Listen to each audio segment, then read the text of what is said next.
Enquanto as crianças saem, você abre a sua Bíblia no Salmo 51. É o texto da nossa reflexão de hoje. Queridos, as redes sociais têm muita coisa ruim, mas também encontramos coisas boas. Há canais de bons pregadores, há muita coisa que você consegue alcançar ali. E uma dessas coisas boas foi ter visto essa semana uma citação do Moody, um pastor batista, e essa citação dele dizia que um homem não cai de repente. A queda final na vida pública é precedida por uma longa queda na vida privada. Essa citação foi muito interessante, porque às vezes a gente acha que as coisas são tão repentinas, né? Quando nos deparamos com alguém que de repente cai num escândalo, num grave pecado, e que todo mundo fica sabendo, diz, mas tão de repente, aquela pessoa ia tão bem. E essa citação chama a nossa atenção para mostrar que, na verdade, os grandes tropeços, as grandes quedas, elas são precedidas de diversas pequenas quedas que vão minando a comunhão com Deus e tornando aquilo que é sagrado em algo profano, algo comum. E por causa disso, nosso coração vai se habituando com o que é tortuoso, com o que é errado, com a distância de Deus, com a falta de comunhão, com a falta de oração, com a falta de devoção, com o pecado como algo corriqueiro, ordinário, e por fim, o que acontece é uma queda pública, uma queda final, uma queda que escandaliza, uma queda que traz espanto. Bom, nós sentimos que quando essas coisas acontecem, toda a igreja se entristece. Quando nos deparamos com pessoas que conhecemos, que amamos e que de repente sofrem um grande tropeço, todos nós ficamos entristecidos. Mas percebe que a frase não chama a atenção para o outro? A frase chama a atenção para a nossa vigilância. Jesus mesmo, quando estava com os discípulos, disse assim, orai e vigiai para que não entreis em tentação. Se nós não estivermos vigilantes, atentos, em oração, clamando a Deus por segurança, por proteção, por direção, certamente nós estaremos cada dia mais vulneráveis ao pecado. É o Senhor que nos guarda, é a sua graça que nos protege, portanto, a oração é um grande instrumento para isso. Mas e depois que alguém já caiu? Depois que não vigiou? Depois que não orou de forma suficiente? Aquele que não atentou e permitiu que a ociosidade fosse, de fato, um mecanismo do inimigo para fomentar na sua mente, no seu coração, desejos que acabaram lhe conduzindo à queda. O que fazer depois que já errou? O que fazer depois que já pecou? Muitos são tomados de uma vergonha tão grande que travam e não conseguem mais continuar a caminhada. São envergonhados, sentem-se abatidos, não querem mais enfrentar a comunidade cristã e acabam se afastando, se desviando.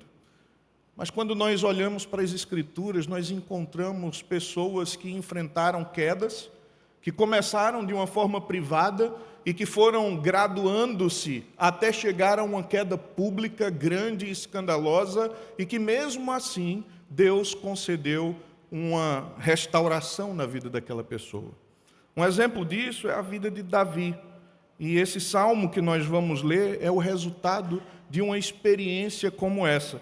É a oração de alguém que depois de ter caído e ter tido o confronto de Deus com a sua palavra, vindo ao seu coração e mostrando a realidade do seu pecado, ele profere esse salmo, compõe esse salmo, uma oração, uma canção de alguém arrependido, buscando a restauração. E por isso o tema da nossa reflexão de hoje é assim que um pecador deve orar.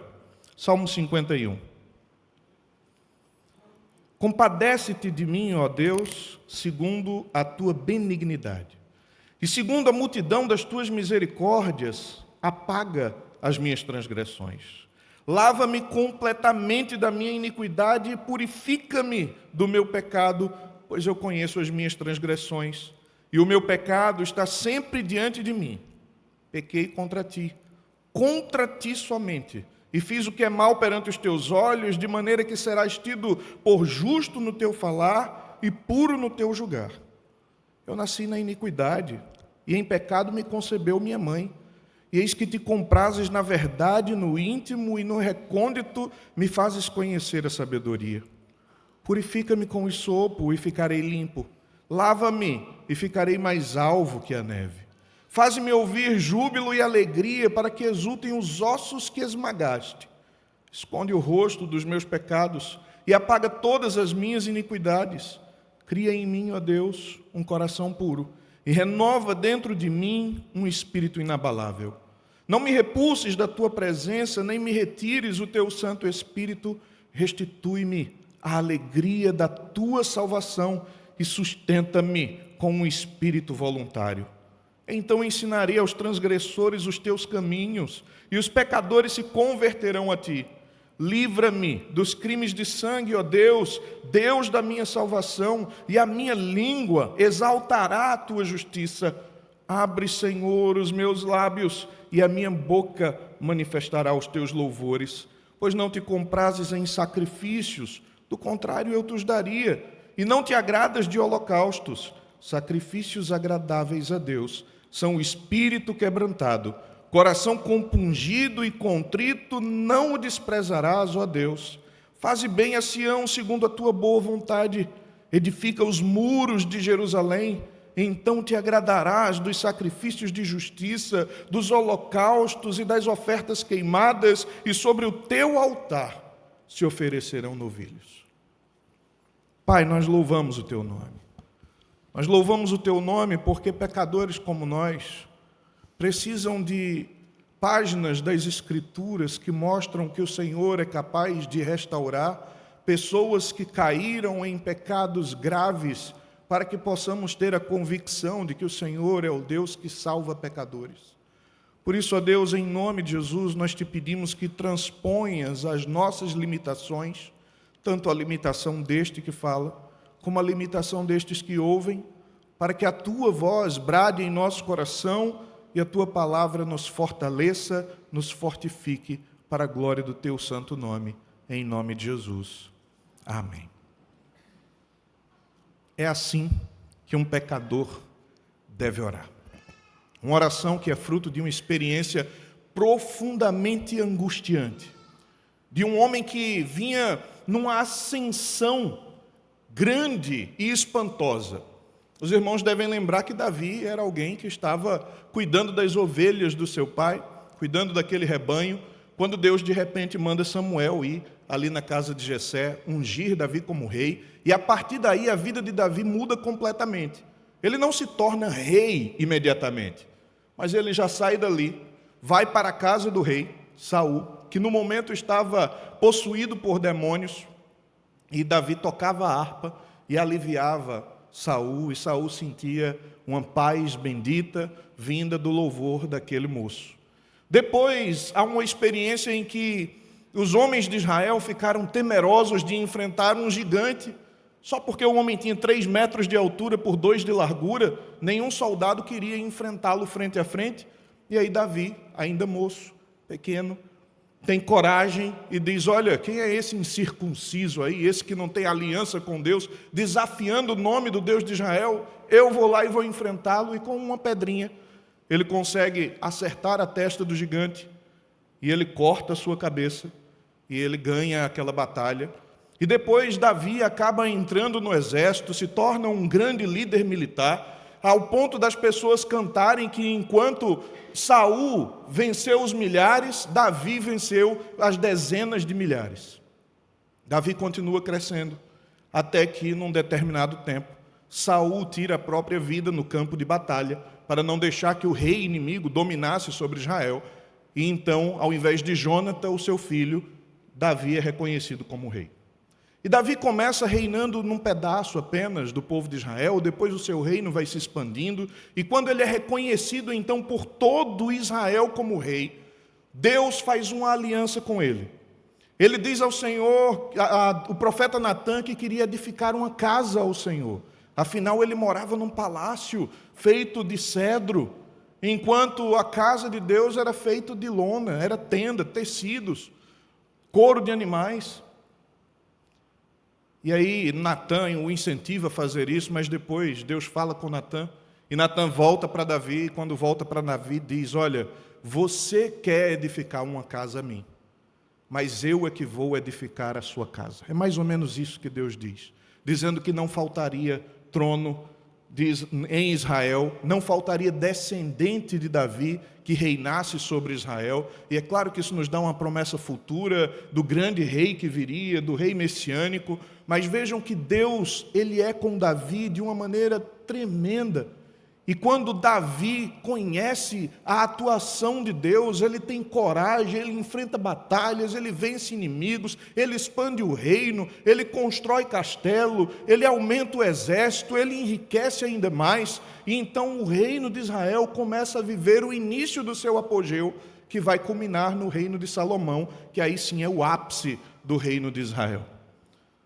Mas esse homem, que fez aliança com Deus, que viu o Senhor operar grandes coisas, que venceu o gigante pela ação da graça de Deus, que substituiu um rei do qual ele não era descendente, que teve uma aliança com Deus firmada no capítulo 7 de 2 Samuel, vai agora no capítulo 11. No tempo em que todos os reis estavam indo para a guerra, ele fica no palácio, e esse descanso extremamente perigoso traz à sua mente e ao seu coração uma ociosidade que era capaz de fazer com que ele estivesse olhando para onde não deveria olhar. Ele vê da sacada uma mulher muito bonita tomando banho, se encanta por ela, ordena que trouxessem aquela mulher, e Betseba, esposa de Urias, o hitita, acaba sendo alguém desejada por Davi, que consuma o ato e ele comete adultério. Como se não bastasse cometer adultério, agora a mulher manda um recado para Davi dizendo que estava grávida, mas o marido dela estava na batalha. Então Davi bola um plano, arquiteta um plano, já sei. Eu vou mandar uma carta para trazer esse homem aqui, para me dar notícias de como é que está a guerra. E aí ele faz isso. Quando Urias chega, dá as notícias da guerra e ele diz, agora vai para sua casa.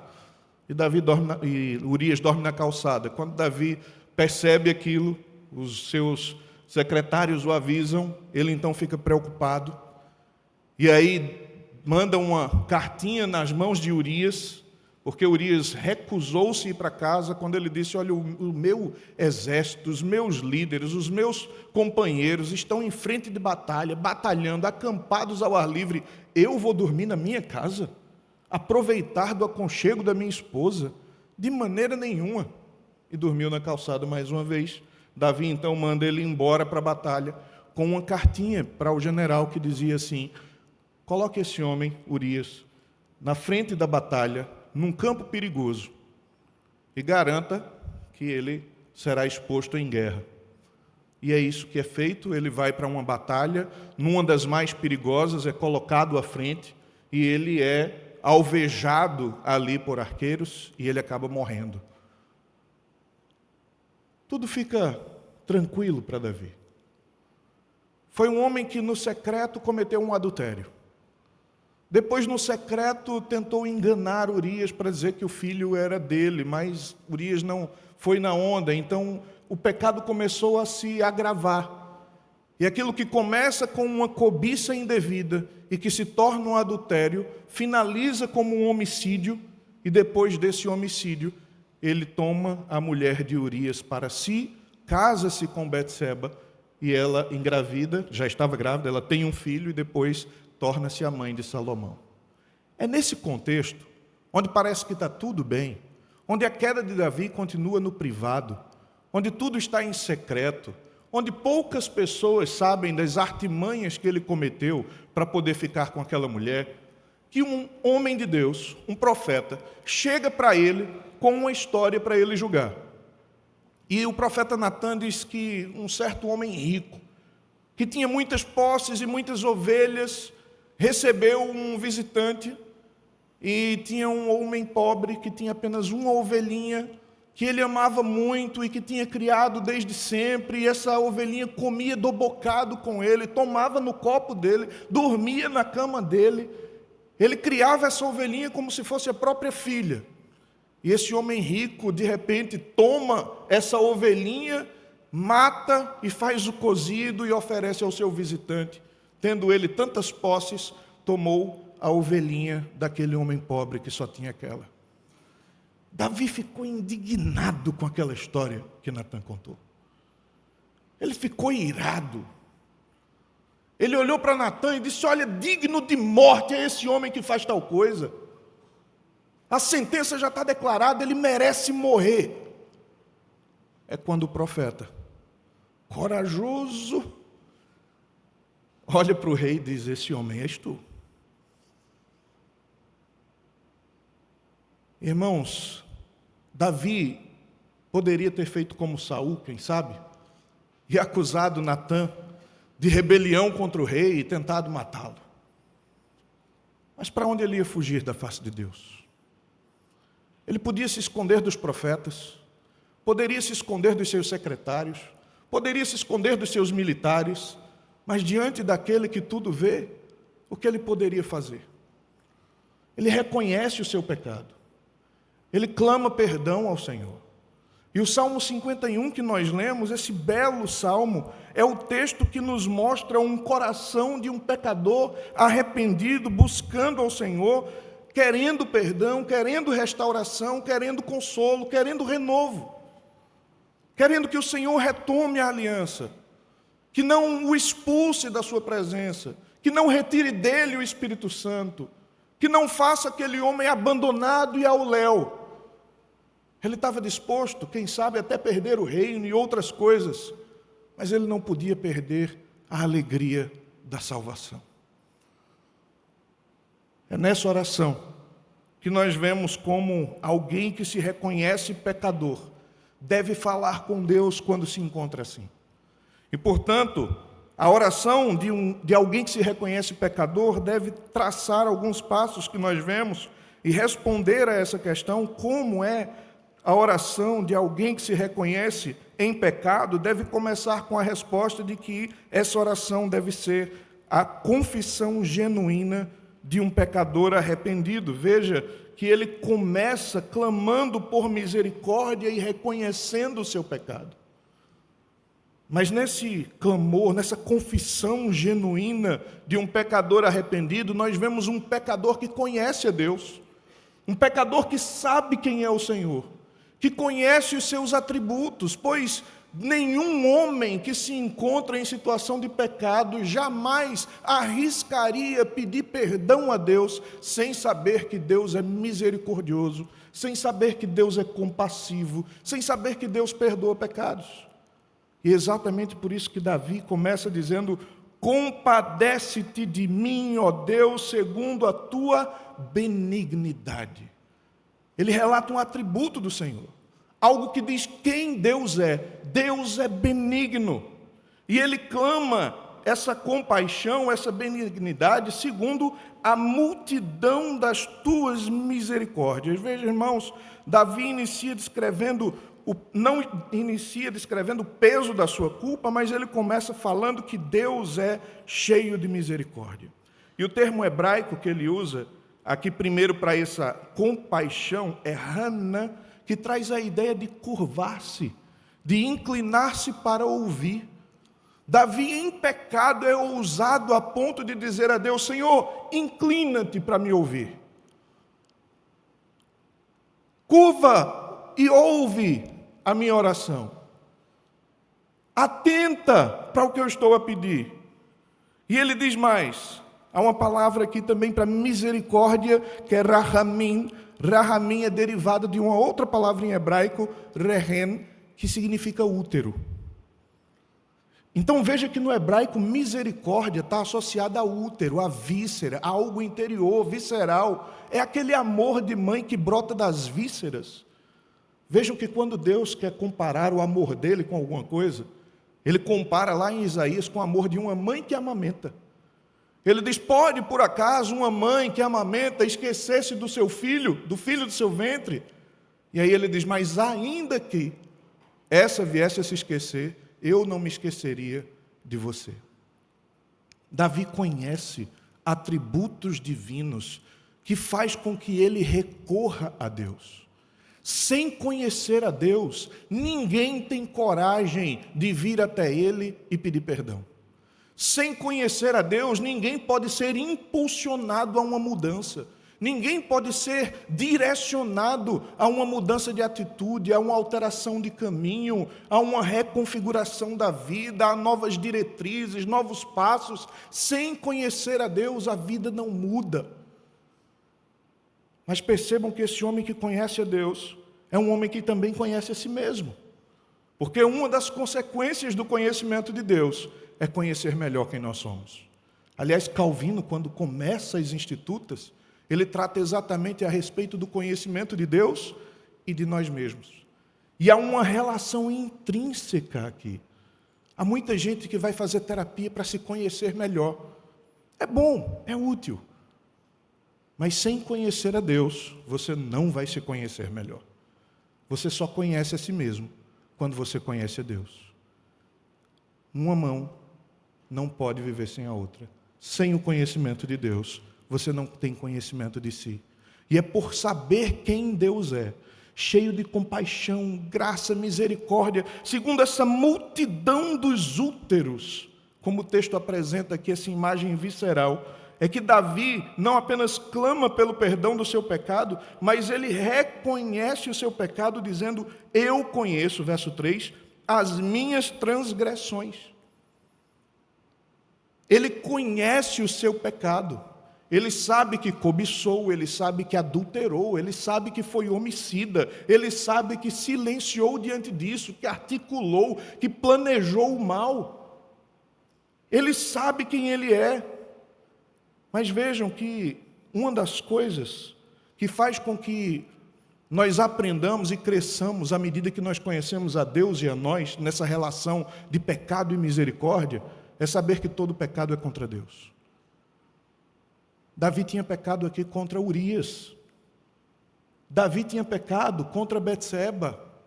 Davi cobiçou aquela mulher e, sendo rei, tendo poder, ordenou que ela fosse aos seus aposentos e ela não podia dizer não, sob pena de morte. Urias perdeu a esposa e perdeu a vida. Esse homem que articulou o mal contra o próximo chega diante de Deus agora e diz: contra ti somente. Todo pecado, em última instância, é contra Deus. E é por isso que é tão grave você não reconhecer o valor do outro. É por isso que os 2 grandes mandamentos são amar a Deus sobre todas as coisas e o próximo como a si mesmo. Porque quando eu peco contra o outro, eu estou pecando contra Deus. Por isso não dê pouca importância àquilo que você tem na relação com o outro. Se você afronta o outro, se você fere o outro, se você maquina o mal contra o outro, se você não se importa com o bem do outro, se você usurpa o direito do outro, se você faz com que o outro seja prejudicado para que você seja beneficiado, tudo isso é pecado contra Deus. Em última instância, a ofensa é contra a santidade de Deus. Mas um homem que conhece a Deus e que conhece a si mesmo, quando se curva em oração, sabendo quem Deus é e sabendo de si mesmo, pede perdão pelo seu pecado, sabendo que todo ele, por pior que fosse a afronta contra o próximo, em última instância, é pecado contra Deus.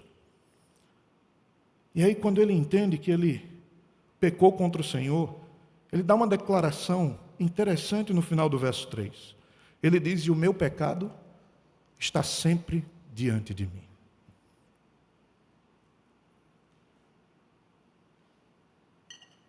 Essa cena é como se Davi tivesse sentado e uma cadeira de frente para ele, o pecado sentado, olhando para ele e o acusando o tempo inteiro. Sabe quando a nossa consciência nos acusa? Quando aquela agulhada fica apontando na sua memória, recordando o que você fez? Ou todas as vezes que alguém fala de Deus perto de você, ou lhe convida para vir para a igreja, ou lhe chama para participar de alguma coisa, de uma obra missionária, do atender a necessidade de alguém, de fazer uma oração, e a sua mente fica ali lhe acusando daquilo que você fez. É mais ou menos isso que Davi está descrevendo. Todas as vezes que ele precisava falar em nome do Senhor, o pecado estava diante dele. Ele recordava aquilo que ele fez. Então, por mais que ele estivesse escondendo dos outros e tentando manipular a situação para que ele não aparecesse em público, o seu interior já estava sofrendo absurdamente com esse pecado que estava continuamente diante dele. E ao reconhecer que todo pecado é contra o Senhor, ele diz isso que é para que Deus seja reconhecido como justo, como puro, porque Deus é santo e nós é que somos pecadores. Portanto, o julgamento divino, ainda que seja em nosso prejuízo, continua sendo justo. Ainda que seja para nossa condenação, Deus continua sendo justo. Quando ele diz, pequei contra ti somente, fiz o que é mal perante os teus olhos, de maneira que serás tido por justo no teu falar e puro no teu julgar, Davi está dizendo, ainda que o Senhor me condene, ainda que o Senhor faça recair sobre mim a tua ira, ainda que o Senhor me julgue de uma forma prejudicial a mim, eu reconheço que tu és justo e puro. Mas, Senhor, esse sou eu. Eu nasci em pecado me concebeu minha mãe, essa é minha natureza, e como eu conheço a Deus e conheço a mim, quando eu contrasto as duas naturezas, nós vemos a grande distância que existe, porque enquanto eu nasci em pecado, e em pecado me concebeu minha mãe, ele diz, e o Senhor se compraz na verdade no íntimo. Deus é verdade e justiça. Davi era pecador desde o ventre. E quando reconhecemos isso, nós precisamos tomar uma decisão. É quando nos reconhecemos como somos de fato, pecadores por natureza, inclinados ao mal, que desejam o que é rebeldia contra o Senhor, corações que clamam pelo pecado. E por mais que quando eu fale assim pareça espantoso, sonde o seu coração, sonde a sua mente, examine os seus passos, e certamente em cada passo você encontrará máculas do pecado. E quando isso ocorre, nós precisamos tomar uma decisão, porque nosso problema não é um problema de comportamento, é um problema de natureza contaminada. Então essa decisão nos leva ou a desistir da caminhada, ou a desistir de tudo por reconhecer, eu sou pecador, eu sou assim mesmo, e aí eu me rendo ao pecado e vou viver uma vida dissoluta, ou então eu clamo a Deus, que é aquele que tem todo o poder para fazer tudo aquilo que Ele quer.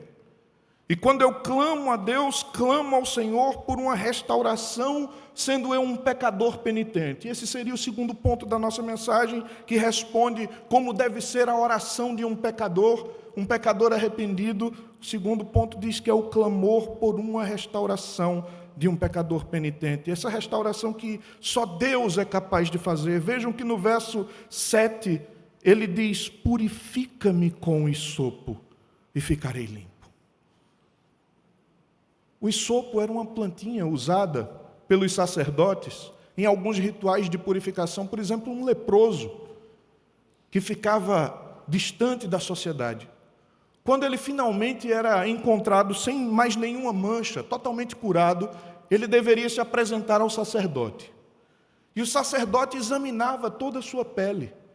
E não encontrando mais sinal de doença, ele então fazia um ritual que era uma declaração de purificação. Ele declarava diante de todos que aquele homem estava purificado. E como era esse ritual? Ele pegava o hisopo, molhava numa aguinha misturada com sangue, aspergia sobre aquele homem e dizia, agora você está purificado. Davi não vai a um sacerdote. Davi não procura o profeta. Nesse salmo, ainda que outras experiências não estejam aqui presentes, que ele passou, nesse salmo ele confessa que não é o sacerdote que pode declará-lo puro. Não é o profeta que pode dizer que ele está perdoado. Não são as estruturas da religião, os ritos sagrados, que podem garantir a ele o perdão dos pecados. Mas quando ele clama a Deus, ele clama porque Deus é o único que pode purificá-lo com o hisopo. É o único sacerdote que pode declará-lo perdoado e limpo do seu mal. É o único que pode lavá-lo como alguém que pega uma roupa suja, como uma lavadeira que bate nas pedras e faz com que as manchas saiam. Deus é o único capaz de tirar da sua vida, de arrancar do seu coração, de extirpar da sua natureza aqueles impulsos pecaminosos que o levaram a distanciar-se do Senhor. Então, Deus pode declará-lo limpo. Essa restauração que ele pede no verso 7, esse clamor, nós vemos se expandir quando ele pede no verso 8 que o Senhor faça ele ouvir júbilo e alegria para que exultem os ossos que ele esmagou. Isso é um contraste entre a condição enquanto estava sob o pecado, ainda que o pecado estivesse escondido de muitos, ainda que fosse na vida privada, ainda que não tivesse estourado na esfera pública, ele tinha o pecado como algo que lhe humilhava, lhe massacrava, como se os seus ossos estivessem sendo esmagados, como se um grande peso estivesse sobre ele e cada osso do seu corpo fosse triturado, esmagado, cheio de dor. Eu poderia dizer que Davi talvez estivesse apresentando aqui sinais de alguma doença psicossomática. Como consequência do seu pecado, as suas emoções foram afetadas, a sua consciência o acusava, a sua relação com a vida não era a mesma, e ele, entristecido e cheio de culpa, se martirizando pelo que ele fez e sem coragem de ter iniciativa, acabou sofrendo dores no próprio corpo. Mas quando ele clama a Deus, ele clama sabendo que Deus é aquele capaz de fazer com que ossos esmagados possam ser restaurados e cheios de alegria e de júbilo. Quando ele clama ao Senhor, ele diz: faze-me ouvir júbilo e alegria para que exultem os ossos que esmagaste. Os mesmos ossos que antes eram esmagados pelo pecado, são os ossos que podem exultar de alegria se o Senhor atender o clamor de um arrependido e perdoar os seus pecados. Ah, irmãos, quando nós olhamos para o Deus que pode fazer isso, nós nos enchemos de esperança. Quem pode transformar uma realidade de forma tão intensa que alguém que vive martirizado com a culpa, sentindo agonia no corpo, pode dizer que os ossos esmagados podem agora ser cheios de exultação, cheios de júbilo? Que transformação é essa? Onde ossos esmagados se tornam ossos jubilosos, onde uma vida esmagada se torna uma vida cheia de alegria. Só com a ação divina de conceder perdão a esse pecador penitente. Mas isso acontece quando Deus muda a direção do coração. Verso 10, o salmista diz: cria em mim, ó Deus, um coração puro e renova dentro de mim um espírito inabalável. Davi não pede apenas perdão, ele pede transformação interior. Cria em mim, ó Deus, um coração puro. Só Deus pode refazer a sede dos nossos afetos.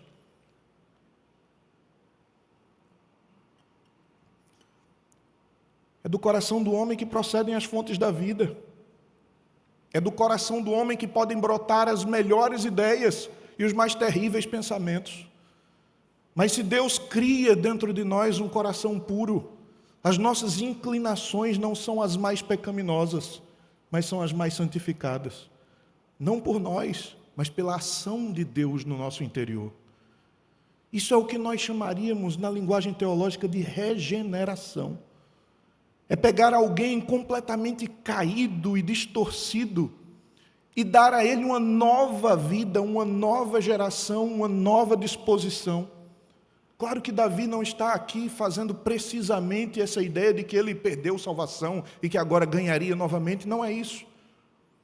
Mas é que aquela ação da regeneração de pessoas que viviam distante de Deus e que de repente ganham uma nova vida, novas inclinações, vontade de obedecer, desejo de estar com Deus. Isso é transformado por ação do Senhor. E se o Senhor pode fazer na vida de pessoas que já estão lá fora, distante dEle, o que é para Deus restaurar um filho?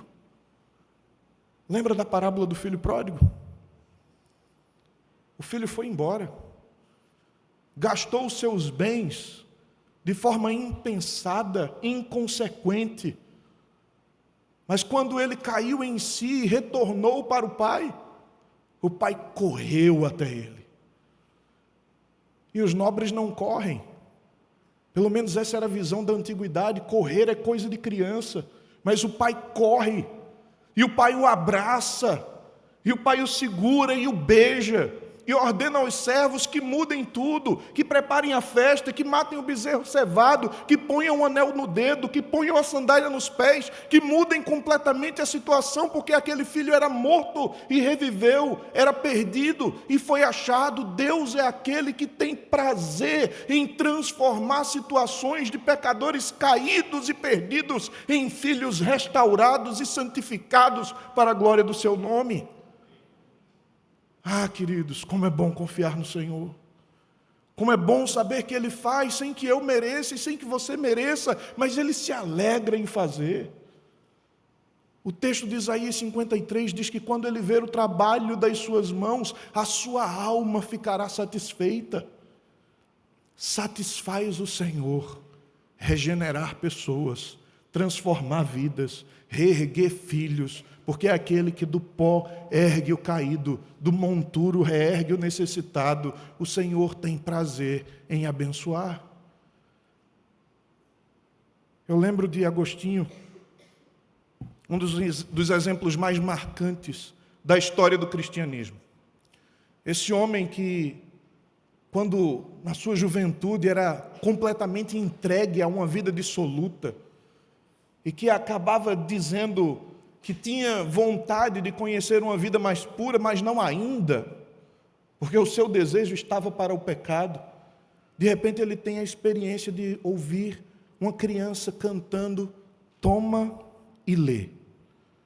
E ele corre para as Escrituras, abre, e ele lê o texto de Romanos 13, versos 13 e 14, quando diz, nem em orgias e bebedices, nem em impudícias e dissoluções, mas revesti-vos do Senhor Jesus Cristo, e nada disponhais para a carne no tocante às suas concupiscências. Naquele instante, como ele mesmo descreve, todas as trevas da dúvida se dissiparam do seu coração, e agora ele recebe um coração novo e passa a ser inclinado às coisas de Deus, de maneira que ele pode dizer, à tarde vos amei, ó beleza tão viva e tão nova, habitavas dentro de mim, eu lá fora procurar.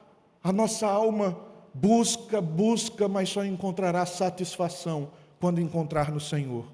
Esse homem se tornou a maior mente da história da igreja, o teólogo que é responsável pela maioria das doutrinas que conhecemos, alguém que era caído, alguém que estava distanciado, pôde ser transformado e se tornou um instrumento da graça numa proporção tão grande que, irmãos, ainda espanta quando estudamos a vida desse homem. É o que Davi diz no verso 13. Se o Senhor o restaura, se o Senhor cria nele um coração puro, se o Senhor renova dentro dele um espírito disposto a obedecer, então ele ensinará aos transgressores o caminho do Senhor, e os pecadores se converterão a ele. É que aquele que cai em grave pecado, uma vez perdoado, transformado, resgatado, renovado, pode sim ser instrumento da graça de Deus para tantas outras pessoas. Quem sabe o olhar crítico do mundo pudesse dizer, você? Logo você, que fez tanta coisa errada, você que cobiçou, maquinou o mal, adulterou, foi homicida, você que escondeu, você que fez tudo isso, ensinar os outros, ensinar pecadores a se converter, conduzir pessoas a Deus, mas é exatamente isso que ele faz. Ele transforma pessoas indignas em instrumento da graça.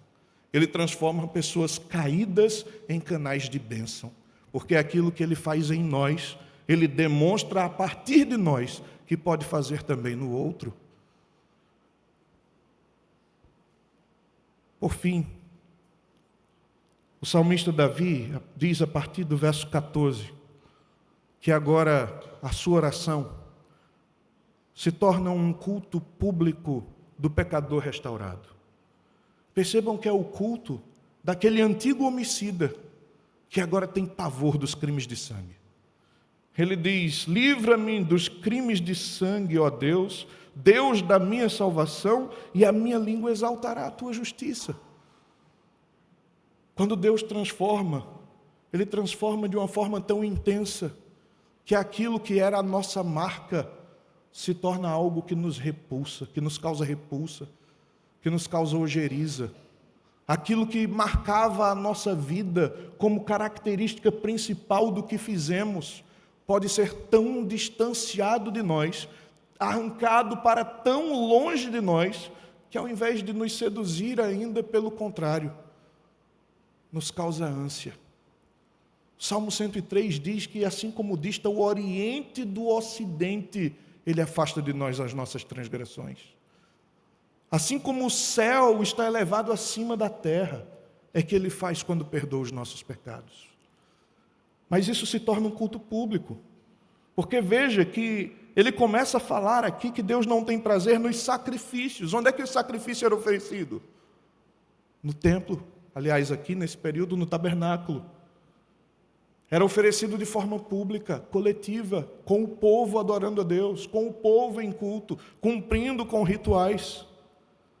Então, se o Senhor agora o aproxima e o restaura, ele pode cultuar a Deus novamente, entendendo que o sacrifício que agrada a Deus não é o rito pelo rito. Sabe, não é só você estar aqui. Aliás, quando o Senhor fala com Isaías, diz assim: quem foi que vos ensinou que basta pisar nos meus átrios? Quem foi que disse a vocês que basta estar no lugar de adoração? E aí Deus repreende aquele povo dizendo que Ele odeia a iniquidade associada ao ajuntamento solene. O que nós percebemos aqui, irmãos, é que o resultado final de uma vida transformada não é alguém que vira um fim em si mesmo. O resultado final de alguém que tem a bênção de Deus, a ação de Deus, essa transformação bendita, essa mudança tão intensa, é alguém que está dentro de uma comunidade, que se preocupa com a comunidade, que cultua a Deus de forma coletiva. Percebam, sacrifícios agradáveis a Deus são espírito quebrantado, coração compungido e contrito, não desprezarás, ó Deus. Faze bem a Sião segundo a tua boa vontade. Edifica os muros de Jerusalém. Então te agradarás dos sacrifícios de justiça. É quando Deus restaura a mim, mas restaura a mim numa comunidade, restaura o todo, restaura o povo. A preocupação do restaurado não é consigo mesmo, é com Sião, é com Jerusalém, é com o povo, é com a coletividade, é com a igreja. E é por isso que não podemos, de maneira nenhuma, concordar com aquelas pessoas que dizem: não, eu sou a igreja, por isso eu não vou mais ao culto, eu não preciso estar junto com outras pessoas. Não entendeu nada. Não entendeu nada. Deus separou um povo propriamente seu, que é composto de indivíduos, mas a finalidade dos muitos indivíduos é formar uma totalidade. Veja que Ele escolheu muitos, e aos que escolheu, a esses predestinou para serem conforme a imagem do seu Filho. E o texto vai falando de como Deus escolhe e opera na vida de cada um, mas a finalidade é que Cristo seja o primogênito entre muitos irmãos. A finalidade é que haja um só rebanho e um só pastor. A finalidade é agregar naquele dia todas as pessoas que estão distantes de toda tribo, língua, povo, nação, a assentar-se à mesa com Abraão, Isaque e Jacó. Você nunca vai ver nas Escrituras a ênfase em uma vida solitária. Aliás, alguns irmãos aqui acham que o meu livro preferido é O Peregrino, e eu gosto do livro. Mas se tem uma falha naquele livro, na minha concepção, é de que a maior parte do caminho o peregrino passa sozinho. E caminhada cristã nunca é a caminhada de um só. A caminhada cristã, ela é banhada pelos meios de graça, dentre os quais um dos principais deles é a comunhão dos santos. Ali, o Senhor ordena a bênção e a vida para sempre. Portanto, Davi diz que quando o Senhor fizer bem a Sião segundo a sua boa vontade e edificar os muros de Jerusalém, quando todo o povo for restaurado, quando a sua situação não implicar mais no mal do povo, mas agora o seu perdão resultar também em benefício do povo, então toda a Jerusalém será abençoada e então o Senhor se agradará dos sacrifícios de justiça, dos holocaustos e das ofertas queimadas, e sobre o teu altar se oferecerá um novilho. É um povo restaurado que é composto por vários indivíduos que passaram por experiência semelhante de experimentar a restauração de Deus. E se você já passou por isso, se você já experimentou o perdão dos seus pecados, a restauração da sua vida, a mudança das suas inclinações, você faz parte de um grande povo. E se você, por algum motivo, no percurso, no decorrer do caminho, tropeçou e ficou envergonhado e não quer mais se comprometer, não quer mais se doar, porque sabe que é pecador, o texto nos mostra exatamente o contrário, é com a sua restauração que todo o povo é abençoado. É no reerguer da sua vida que a coletividade ganha e os cultos tornam-se aceitáveis diante do Senhor. Portanto, o texto de hoje nos desafia e nos convida a não ficarmos inertes no caminho, mas levantarmos, batermos a poeira e continuarmos caminhando, um ao lado do outro, juntos para a glória do Senhor. Feche os seus olhos, ore. Bendito Deus, nós estamos diante do Senhor, uma vez exposta a Tua palavra, que nos mostra que a oração de um pecador deve ser marcada pelo clamor de alguém que é arrependido, pelo culto coletivo de alguém que é restaurado. A Tua palavra que nos mostra que nós devemos clamar conhecendo quem o Senhor é e conhecendo quem nós somos, para que o Senhor transforme realidades que resultem no bem de todo o povo. Estamos nós aqui, com as nossas vidas, às vezes marcadas por pecados que cometemos no cotidiano, marcas que afligem nosso coração, desafios que ainda não foram vencidos, problemas que precisam ser enfrentados.